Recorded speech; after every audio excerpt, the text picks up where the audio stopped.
Ebbaa galatoomii siska sinyaatanii fi tokko weelluu kee kana si nyaachise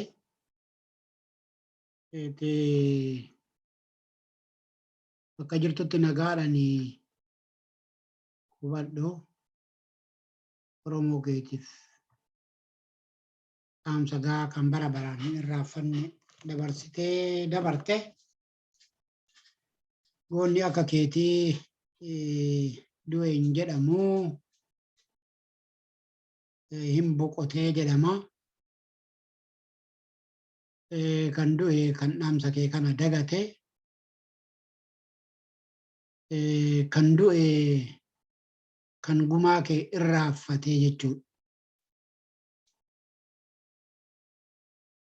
Boolla kee bookni haa gootu jedha.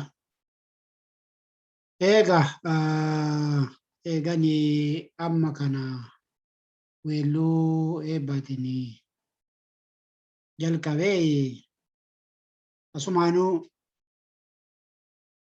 yoo waa xiqqoo jedhee bira darbee hin hammaatu. Sababni hundi sirba kana filadheefu dhaamsa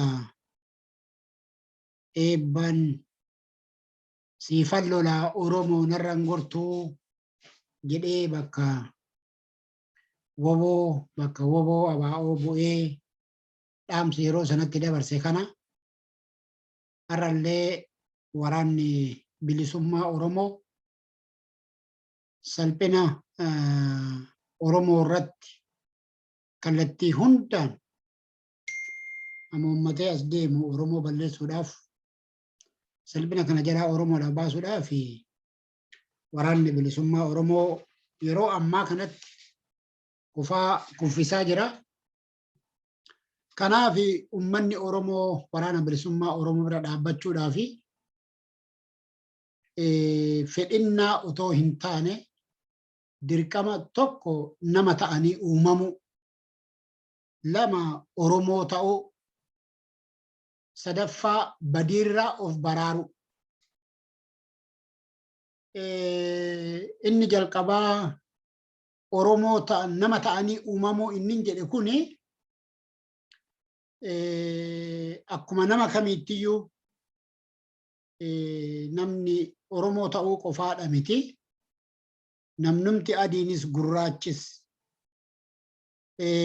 namni jiraatan biyya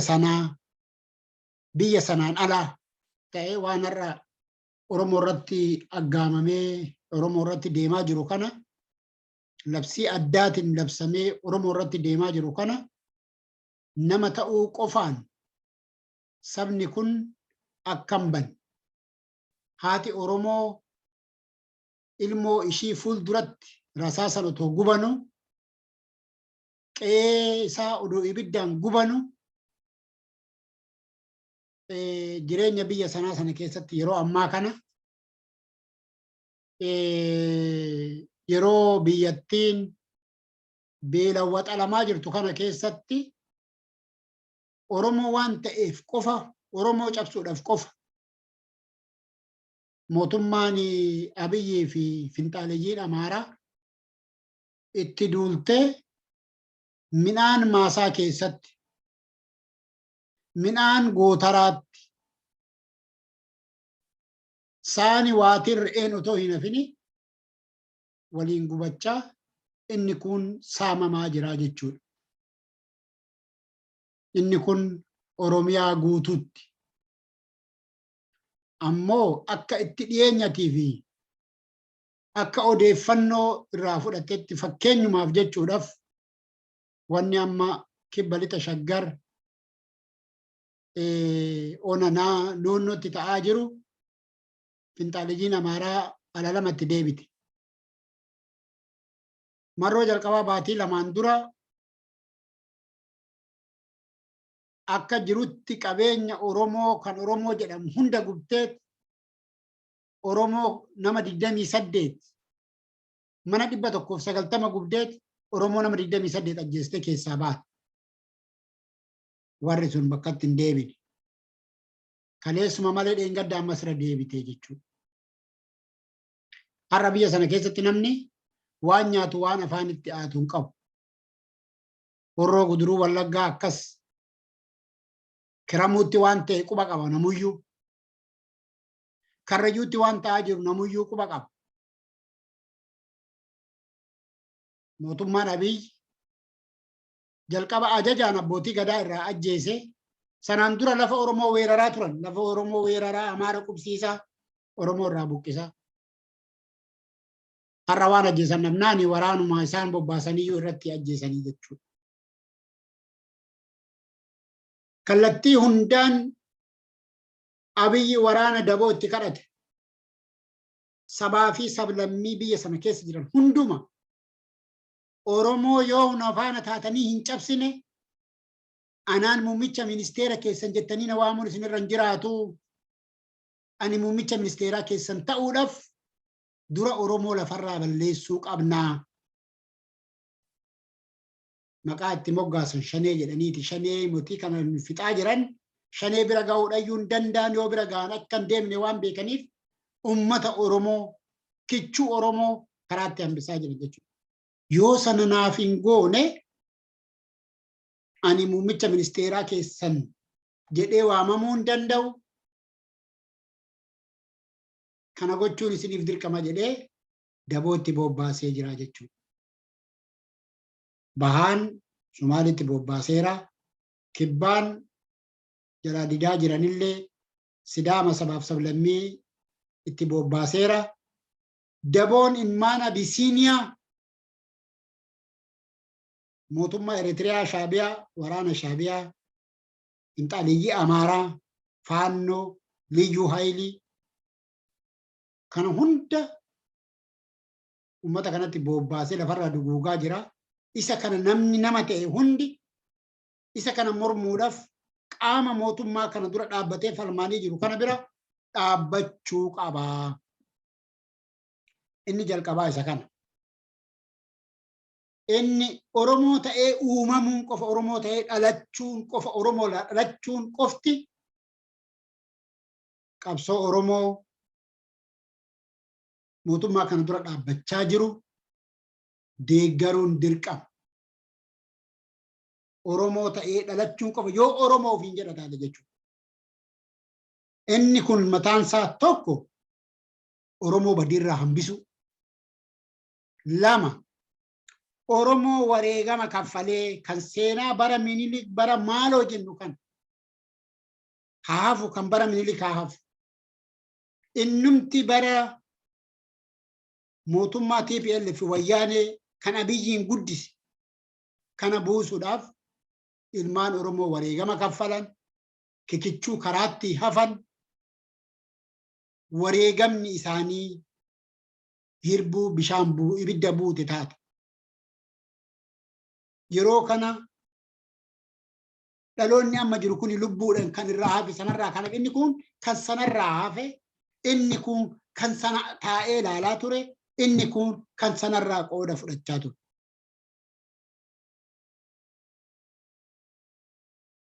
Lakki wareegamni dhaloota Oromoo keessuma dhaloota qubee qeerroof qarree jennu kun wareegamni isaanii hin booji'ame. Booji'ameet sirna nafxanyaa ittiin ijaarame. Sirna nafxanyaa ittiin deebisuudhaaf tumsa itti bitatate. Injifannoodhuma sanayyuu warna sirna qeenxee leellisuuf isintu qabsaa'ee fidamee jedhameet har'a isaan kun paarlaamaa garanii isaan kun ministeera ta'anii warra ministeera ta'anii jiran kun kan kaleessa Oromoo balleessuudhaaf qabsaa'aa ture. Siyaasniyyuu kan itti mul'ate gaafa Oromoo mirga isaatii falmatu warra ta'eetu har'a ministeera ta'ee jira jechuudha. Inni kun Oromoon kana keessa jiraate wareegama kalee kaffal kanarra irratti kaffalaa jirruuf jecha qabsoo Oromoo waraana bilisummaa Oromoo bira dhaabbachuu qaba. Bira dhaabbachuu qaba. Inni lammaffaan kan. Inni sadaffaa sabnumti Oromoo jedhamu kunii fi lamtutti Oromiyaa jedhamtuu fi Oromoo Oromummaa jennu kuni akka hin banne baraaru. Isa kanaaf ammallee qabsoo mootummaa kana falmaa jiru bira dhaabbachuun dirqama ta'aa jechuudha. Kan nutti aggaamamaa jiru har'a Oromootti kan aggaamamee jiru miidiyaan mootummaa kana deeggaru kan mootummaa kanaan mormu kan mootummaa mindaa itti baasu kan qaraxa yookaan taaksii uummatarraa guuran mindaa alaatanii fi qaxaran keessumaa kan sirna qeenxee leellisan kaleessa biyya alaatii kan galan kan har'allee biyya alaa jiran har'a abiyyiin kan morman mataa namti isaatiiyyuu Oromoo wanti jedhamu lafa sanarraa baduu qaba biyya sanarraa. Fakkeenyaaf lolli kaaba Itoophiyaatti ta'aa ture. Kan ilmaan Minilikiin dirqisiifamee abiyyi lola itti seene Amaaraan dirqisiifamee lola itti seene sun isa sana laaffisanii itti deebi'anii Oromoo lafarraa balleessuudha ture. Kaayyoon humti isaatiiyyuu. Tigraayin dadhabsiisuu laaffisu Oromoo garuu lafarraa balleessu. Amma kan ta'aa jiru isa kana. Kallattii meeqaan Oromootti duulli banamaa jira. Mee ilaalaa lafa Oromoo kallattii hundaan saamamaa isa jira. Lafa Oromoo kallattii hundaan qabamaa isa jira. Oromoo kallattii hundaan lafarraa buqqisaa jira. Daangaa Amaara daangessuun dhiibanii keessa seenanii qabatu. Faannoo duriyyee kashalabbee duriyyee itti bobbaasanii kan qabeenya biyyattii sanaatiin hidhachiise Abiy Ahmed. Liyyuu Haayilii naannoo Amaaraa. Milishaa Amaaraa. Poolisii Amaaraa. Makkalaakayaa. Yookaan immoo raayyaa ittisa biyyaa. Daangaan Amaarri Oromoo daangessuun hundumaan Oromoon dhiibamee qabamaa jira lafti isaa. Bakka immoo ittiin qaqqabne taabotatu lafa keessaa burqa. Waaqarraa bu'u. Inni kun hundumtuu Oromoo buqqisanii Oromoo balleessuudhaaf duula godhamaa jiru.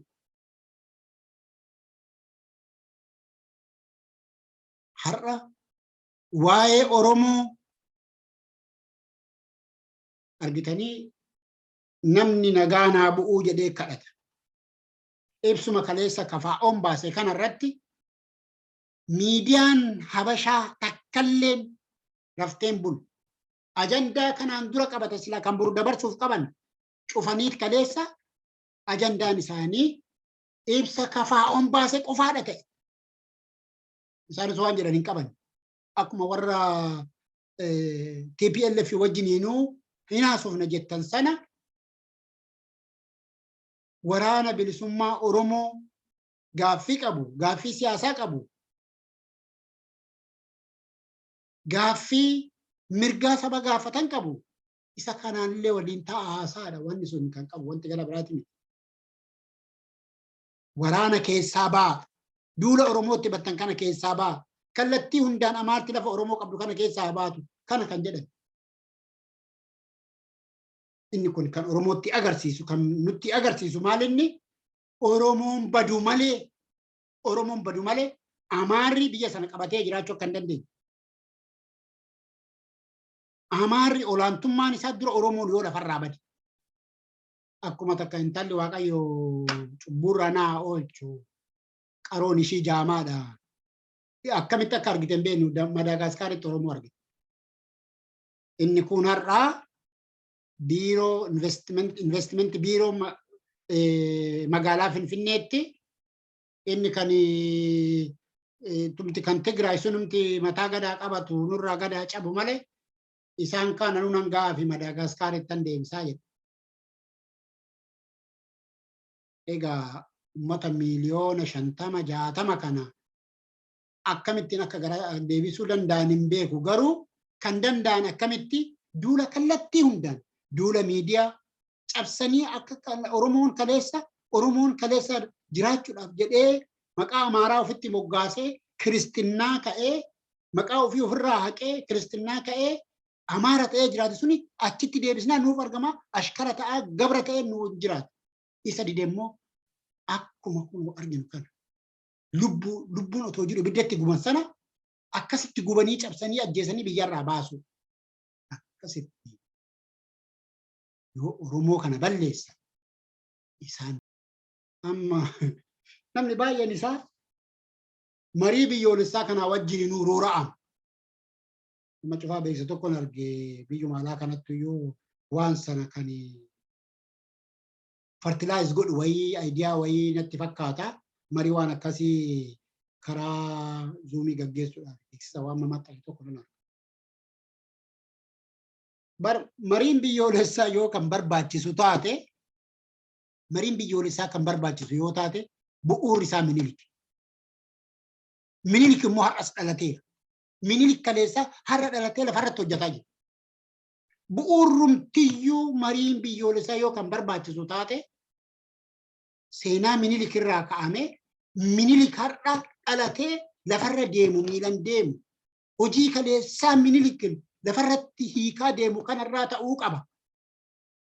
Sana yoo sanan taane mariin biyyoolessaatiyyuu barbaachisaadhaa miti. Marii biyyoolessaa amma jedhamu kan ammoo Minilik kaleessaa isa har'a miila lafarratti deemu kanatu marii biyyoolessaa kana faasiliteet gochaa jira. Paarlaamaan kan isaati komishinii marii biyyoolessaa kan filatu isaa maali isaatu marii biyyoolessaa ta'a. Maaluma isaatu marii biyyoolessaa ta'e marii biyyoolessaa ta'uu danda'a. Hojiin hojjetamaa jirullee nama kaleessa dhaabanii harka muru harma muru jedhanii miti. Har'a immoo lubbuudhaan ibiddatti gubaa jiran jarri kun. Minilik har'a waan lubbuun hin jirree fi lubbuun hin jiruu siidaa sana achi kaawwatee namichi Minilik ta'ee fi siidaa Minilik sana ilaalee Minilik ta'ee hojii hojjetaa jira. Hojii Minilik. Masaraa Minilik sana keessatti. Siidaa isaa achi lafa kaayeti afaan isaa dubbata. Siidaa santu dubbata. Siidaa santu hojjetaa jira. Siidaa Minilik sanatu hojjetaa jira. Isa kana ijoollee keenya kan mana hidhaatii baasee qalaa jiru. Isa kana dirreetti baasee kan Oromoo qalaa jiru. Isa kana lubbuu wajjin nama lubbuun jiru qabee ibiddatti gubaa kan jiru. Minilik kaleessaa lafarratti hojjeta. Namichi Minilik ta'ee hojjetaa jira. Mariin biyyoolessaa yoo barbaachisaa ta'e mariin biyyoolessaa barbaachisaa ta'e ajandaan jalqabaa seenaa Minilik. Minilik waan kaleessa godhe. Isa kanaaf immoo Minilik deebi'ee har'a miilan deemaa jira. Hojii sana hojjetaa jira. Hojii Minilik cufaa haaromsee modernize godhee Minilik gaafa sana miidiyaan hin jiru miti. Miidiyaan cufaadha waa hundi cufaadha. Bakka barbaadetti wattaaddara isaa ergee meeshaa ergee achitti kan dhajamu harma muree kaan qalee kaan fannisee kaan affeelee nyaatee hin argu yeroo sannan.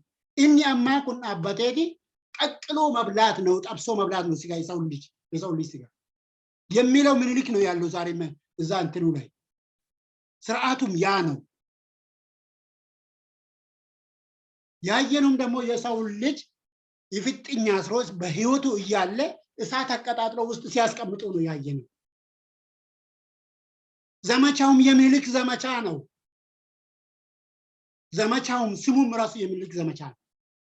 ደግሞ የሀገሪቱን ምክክር ወይም ደግሞ ናሽናል ዲያሎግ መሪ ብዮልሳ እኔ ደግሞ ከነሞ ወረከነ ኢሰ ከም መሪ ብዮልሳ ጎዴተ ኦሮሞን ወጅ መሪያቹፍ ዴማ ማልራ ማሪያታ መሪኑምቲ ብዮልሳ ሱኒ ብየተን አከምቲ ወሊ ገሌ ጃሩዳፍ በከ ምኒልክ ኢትዳዌ ሰነራ ከኤቲቲ ቡፌ ጅራ አስራ ካኔ ጃልቀምና seenaan amma mangistuu nama tokko irraa hedhise suni seenaa jara kana kan immoo haayilaa eenyuun Mallas Zeenaawii miilan irra ejjate suni dogoggora ture kan ta'uu qabu amma kana. Waan amma Mallas godhe kun uummanni ofiin of bulchuu qabaa hojiirra ooluu baatullee afaan isaatiin afaan hojii godhachuu qabaa afaan haadhaatiin barachuu qabaa inni jedhame suni yakka ture. Zen bakka Minilik sanarraa jalqabne Aboogidaa irraa jalqabne. Aboogidaa akkasitti nu dhufeeti afaan Oromoollee irra. Isa kana yoo ta'e kana fudhatanii deemu. Yoo sana hin taane akka sirna marii biyyoolessaa yoo ta'e seenaan biyyattiin tuni itti ijaarame maal ture? Seenaan keessa deemnee as geenye akkam ture? Eessatti cabne? Maaliif wal nyaachaa jiraanne? Yakki kun maaliif hojjetame? Eenyu abbaa yakkaa? Sana bira gahuudhaaf ture. Waan akkasii kanaati kan barbaachisu. Kanaaf yoo waaqnumti kun namatti duuchee yookaan wanti wayii jiraatee ta'e malee Abiy Ahmed bakka Minilik taa'eeti inni yoo Minilik eebbifame wajjin eebbifama waan akkasii kun yoo kan ta'u taate jechuudha. Yoo immoo sirna Minilikiin deema waan Minilik lafa kanarratti hojjete Abiy yakka sana fudhatee mana murteetti dhiyaate yookaan waan argatee sirna Minilik sanaan itti gaafatame. Har'a isa kan fudhate warra waggaa meeqa falmee asiin ga'e kan qofaadhaan. Yoo kan akkas taatu taate komishiniin Abiy kunis paarlaamaan Abiy ijaarratee komishinii kana dhugoomseef kunis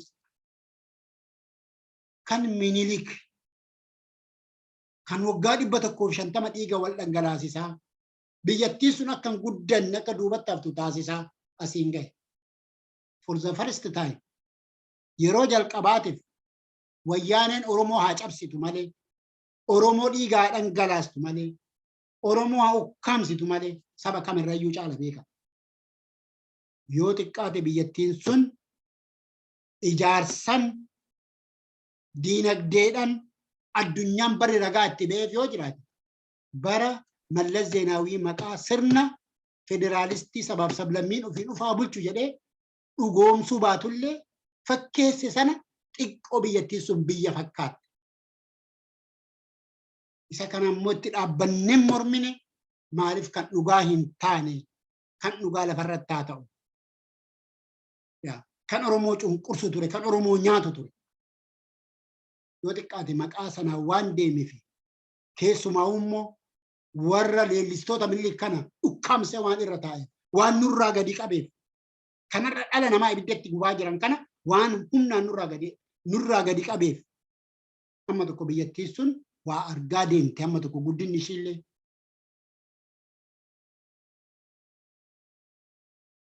amma deebineetti bakka Minilik sanatti deebinee akkasitti wal nyaachaa jirra jechuudha. Kanaafi Oromoon qabxee koottan deebi'a.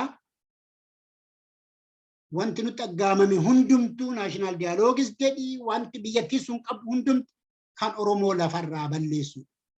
Kan Oromoo lafarraa balleessu. Kanaaf kana dhiisee Oromoon waan qabuun waan danda'uun qabsoo Oromoo bira dhaabbachuu. Qabsoo Oromoo bira dhaabbachuu. Waaqa galannaa ga'u silaa akka jaraati har'a cabneeti lafarra gangalanna turre garuu isaanii ol jiru Oromoon. Dhaloonni kun galata haa argatu. Dhaloonni kun galata haa argatu. Lafarratti hojjetamaa lafarratti itti agarsiisaa jira.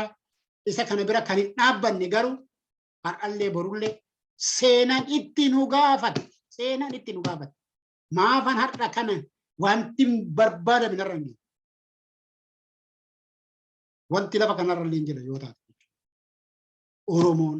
Oromoon ciniinnatee ofirraa diina kallattii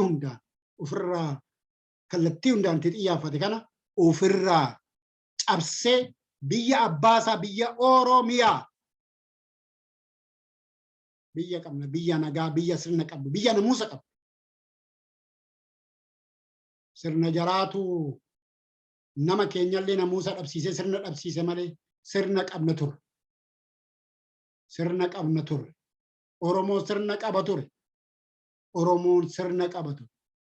Sirna ittiin uftaliigee waltaliigee ittiin bulu guddaa xinnaan qaba ture. Warra nutti makamee nurra qubatetu sirna nu dhoowwe. Har'a taabota baate amantii ofiillee rakkasiisa warri kun. Warri kun rakkasaa bara. Amantuma biyyattiin sun ittiin waamamtu illee rakkasiisa. Lafa Oromoo saamuuf jecha taabonni illee rakkasa. Waan ta'ee kan hin beekne lafarratti. Namni har'a amantii kan amantii jedhee amanuyyuu of duuba deebi'ee galu. Amantii lafa maqaa mukaatiin lafa saamammu. Biyya namaa saamammu. Amantii maaliiti? Amantiin akka kanaa. Amma wanti mataa koo keessa jiru biyyattiin sana keessatti wanti ijaarame sun hundumtuu wannumti biyya sana keessatti ijaarame maqaa amantii kanaan hundumtuu feekii ta'uusaa natti agarsiisa. Har'a bariyyeessa tokkoon barii farsoo obaasanii macheessanii dhaqee achi taa'e taabonni asitti bu'ee jedhiiti taa'e achi taa'e bakka asiin deemu jedhe taabonni jedhiiti. Sana booda duriyyaan gamaa gamanaa dhufee achi taa'a. Taabonni akka kanaa eessuma biyyuma kam jiru? Biyyuma sana jiraa? Naannoo Finfinnee lafuma tuulamaa sanarra. Eenyutu awwaale lafa san jalaan ba'u kuni akkamitti ba'uus dandeenya? Eenyutu awwaale? Saba kanaa wajjin jira. Saba rakasa kanaa wajjin. Kan waan godhullee waan jedhullee hin beekne kanaa wajjin. Akkuma fedhettu taabonni eessa humna. Akkuma fedhettu wanti fedhe haa ta'u. Eessumaa taabonni bu'uu hin danda'u. Amantiin addunyaa kanarra jiru, amantii addunyaa kanarra jiru kamirraa amantiin humna akka kanaatu hin jiru lafa kanatti. Fake. ያ ሁሉ የተገነባው ቤተክርስቲያን ያ ሁሉ የተገነባ የሚሰገድበት ቤተክርስቲያን የፌክ ነው ከነሌ ረካሲስተን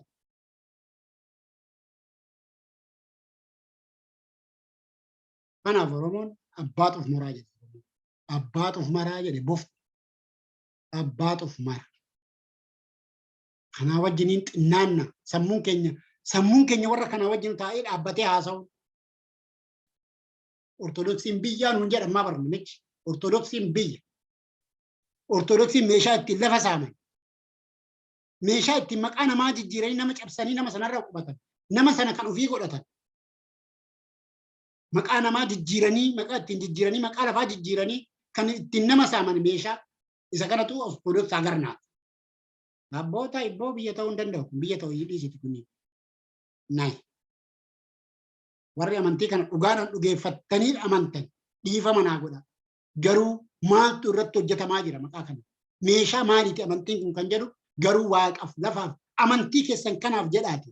Amantii keessan kanaaf jedhaati. Maqaa amantii kanaatiin maaltu hojjetamaa jira? Maqaa amantii kanaatiin maaltu deemaa jira? Tole haa ta'u hin bu'ame maalumaaf Itoophiyaan hundi biyyattii san keessatti maaliif hin roobne? Maalumaaf hin roobne akkuma jirutti biyyattii san keessatti. Naannoodhuma Finfinnee lafti inni kun diiyaaspooraa kana galee saamaa lafa kana. Inni kun achi gubboodha saamaa maaliin saamaa lafa qotee bulaa kana buqqisuu. Taabonnis achuma isaan wajjin hiriira galee saamaa rabbii jedhaati. Tooftaa isaatiin. Inni kun kan horii qabu horiidhaan saama lafa tuulamaa kana. Inni kun maqaan diiyaaspooraa biyya faranjii jiraata jennaan silaa hundumtuu beekaadhuma hundumtuu abbaa qabeenyaa. Waan ta'e irraa butatee waan ta'e irraa fudhatee buqqisa qotee bulaa kana. Taabonnis immoo tooftaa isaatiin. Inni kun horiidhaan saama lafa tuulamaa kana. Inni kun firaan saama. Inni kun waan mootummaa ta'eef saama.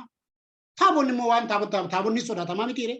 Innis isaan wajjin hiriira dhaabbatee saamaa jira jechuudha Oromoo. Qotee bulaa Oromoo buqqisaa jira jechuudha. Maal jarana? Maal kun maaliif Oromoo irratti kun hundi hojjetama jarana? Kanaaf Oromoo kana hundarraa of hambisuuf qabsoo Oromoo bira dhaabbadha. Wanti kanaan dhaloota ammaa kanarratti dhufu qabsoo Oromoo kana bira dhaabbachuun dhaloota ammaa kanarratti dhufu wannumti fedhayyuu haa dhufu. Qabsoo ofii bira dhaabbatanii baduun qabsoo ofii bira dhaabbatanii dhugaa ofii bira dhaabbatanii baduu miti seenaa hojjechuudha. Seenaa ta'u lubbuun jiraachuu. Isa ejjetatti du'e kana caalu. Isa ejjetatti du'e kana. Kanaaf Oromoo kiyyaa kana caala baay'een jedhu hamma kana yoon jedhe hin nagaa garuu abbaatu of maraa. Duula miidiyaan Habashaa kumaatamaan Oromoo irratti xiyyaafate kana. Daboo Abiyyi sabaaf sablammii irratti baafate kana. Bataskaanni biyyattii sanaa duula Oromoo irratti godhaa jiru kana. Ofirraa kaffachisuu dandeenyu karaan takkitti qofa qabsoo Oromoo bira dhaabbachuu waan dandeenyu. Waan dandeenyuun qabsoo Oromoo bira dhaabbachuu. Kanumaan jedhaa bisaan irra isinii deebi'ee asumaan nagaa isinitti dhaammadha. Fayyaa naa ta'a.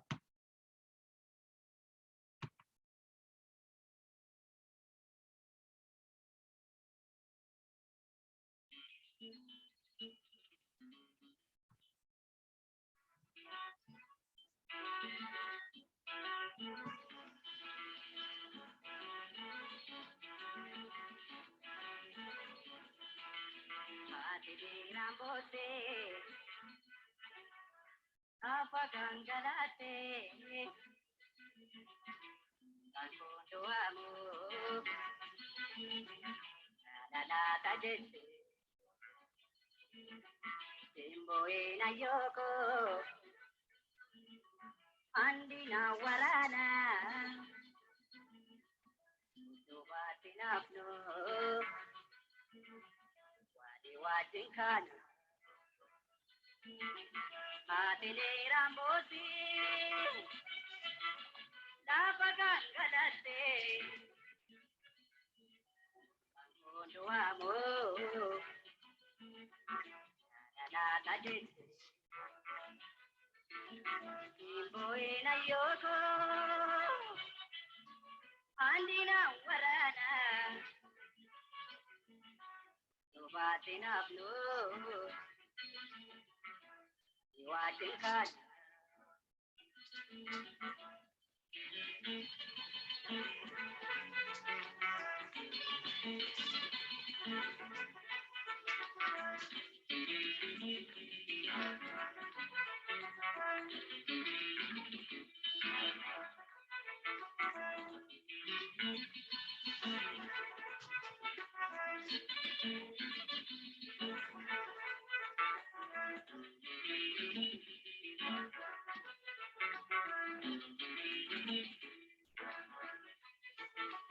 Bela hele bote, wananya dosabe, atani rampadu, wanange sadarpe, ayoko bontoko, nada kigalako, anana nyade, tunan sadakaku. Bela hele bote, wananya dosabe, atani rampadu, wanange sadarpe, ayoko bontoko, nada kigalako. Nani nyate, sadakaku. Nana nyate, nani gabaku.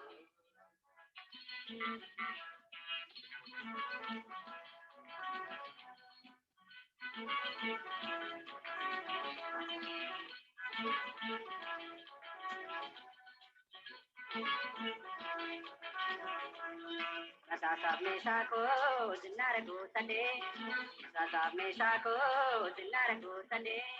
Ande mera yo, mote jabe pade. Ande mera bo, mote jabe pade. Nasasab me shako, zinara gutande. Nasasab me shako, zinara gutande. Ande mera yo, mote jabe pade. Ande mera bo, mote jabe pade.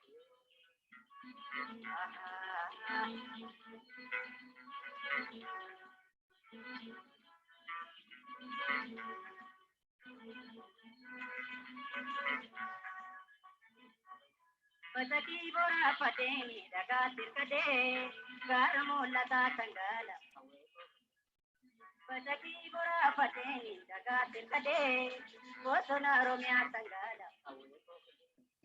Pasaki bora pateni daga tirkade, bosona dambi tangala. Pasaki bora pateni daga tirkade, kael sololo tigala.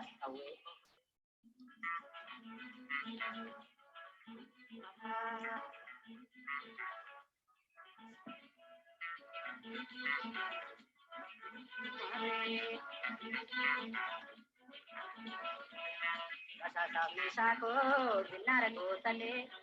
Kasasab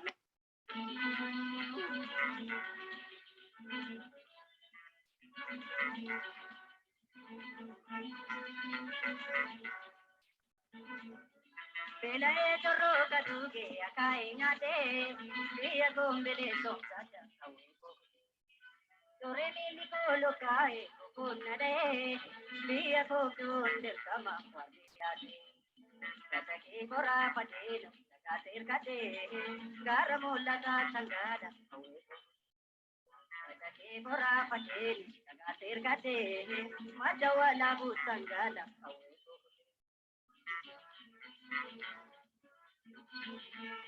Beektonni Oromoo hundi jalaa jirtan Eeshiyaa fi Awurooppaa Ameerikaa jirtan dhaamsa dabarsinaa akka nu yaadattan ijoollee dogoggorreessi akka nu gorsitan yaa uummata Oromoo isinoo biyya irra baatu hamma lubiisanii gaarraatti walii walamachuu koo walii tuffachuu rakkoof bal'ina ofii alagaatti machuu mee haafuu dhiisaa tokkummaa jabeessaa kana qorsisaa kana qorsisaa.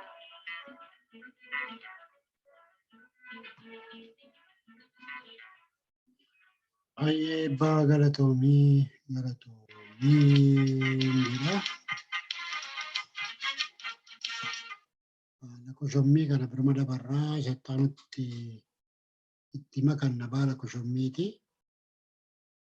Ammaa fi eebbaan hin ga'a. Ulfadhaa galatoomaa egaa waan waliin haasofne kana Waaqayyo qalbii keessa nuuf haa bulchu. Nagaa walitti nu haa deebisu. Maalumaafuu garuu yeroon kun murteessaadha. Yeroon kun deebi'ee hin dhufu. Haalli kunillee deebi'ee hin dhufu. Yoo wal bira dhaabbanne, yoo wal jabeessine, yoo wal qabnu wal bira dhaabbanne diina kanarra aanuu dandeenya. Yoo diinni kun nurra aane cabuun Oromoo cabuu hin taane, cabuu hin kaane, cabuu lafaa hin kaane akka cabuuf deemnu Oromoon hubachuun isarra jira. Diinni kun diina hamaadha. Kaayyoo warra kanaa kaayyoo hamaadha. Kaayyoon Abiyyi jara kana ittiin nurtii bobbaase kaayyoo baay'ee adagamaadha. Oromoodhaaf balaa guddaa. Oromoon kana itti yaaduu qaba. Oromoon kana itti yaaduu qaba. Saayidarqi beerqibuu jedhanii miti isaanu amma goggogee baay'ee tarkaaffatee fagaatee deemee jira. Haquma sana immoo waaqni Oromoo baraaruudhaa fi humna Oromoos jabeessaa waan jiruuf isa humna Oromoo jabeesse kana irratti jabaachuun badii irraa of hambisuu, itti gaafatama seenaa xurii dabarsuu irraa of hambisuu irra ta'a. Kana taati ulfaadha galatoomaa yeroo gaarii qabaadhaa. Egaa akkasumatti darbinee walitti dachaanaa nagaa ta'a.